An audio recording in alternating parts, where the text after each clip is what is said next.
Hi guys, welcome again to my channel.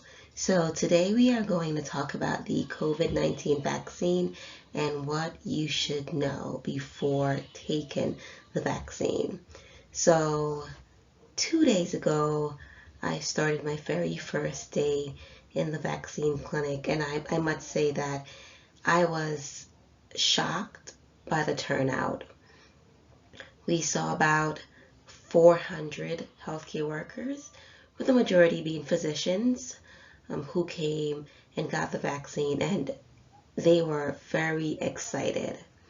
The day before, even though I was not present, but I was told that the clinic saw about 350. So far it's been a pretty strong turnout.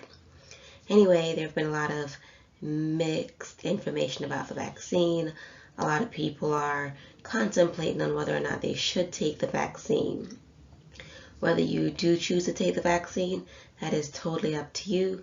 But I do want to bring to you some information about what you should know before you take the vaccine. Before I jump into the vaccine, I do want to go over what is COVID-19. And to be quite frank, if you do not know about COVID-19, you have either been living in a bubble or under some rock. But we're just going to assume that your bubble have been popped or your rock have been removed and you are now ready to know what COVID-19 is or what the craze is. Well, COVID-19 is a respiratory infection that is caused by the coronavirus called SARS. It is spread from person to person through contact.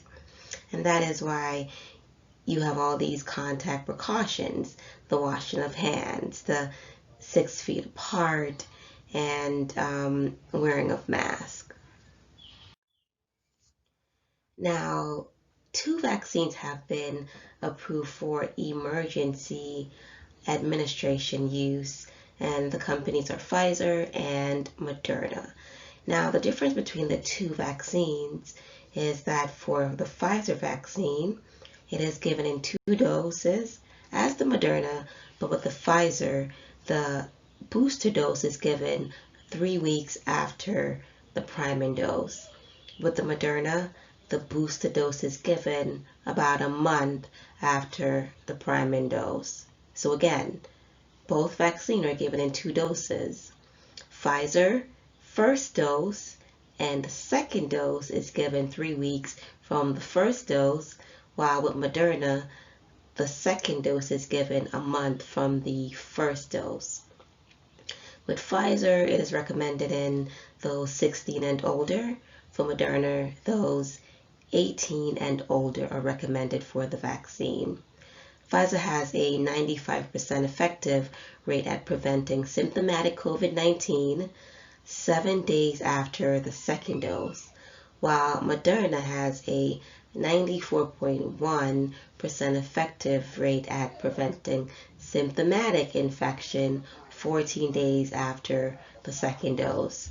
So, in simpler terms, you would be safe with Pfizer after 7 days of your second dose, and with Moderna 14 days after your second dose.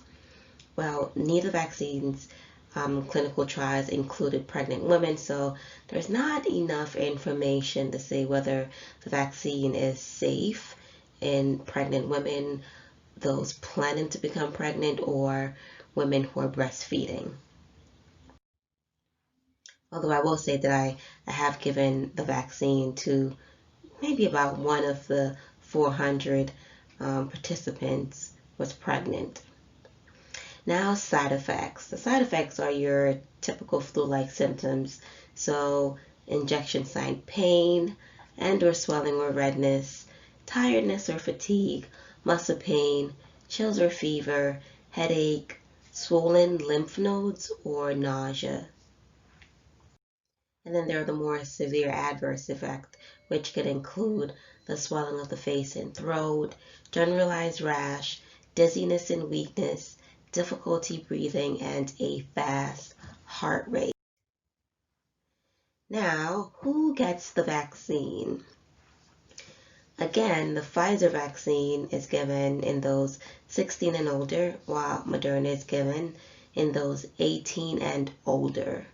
Currently, both vaccines are being given to healthcare workers or personnel and those living in long-term care facilities.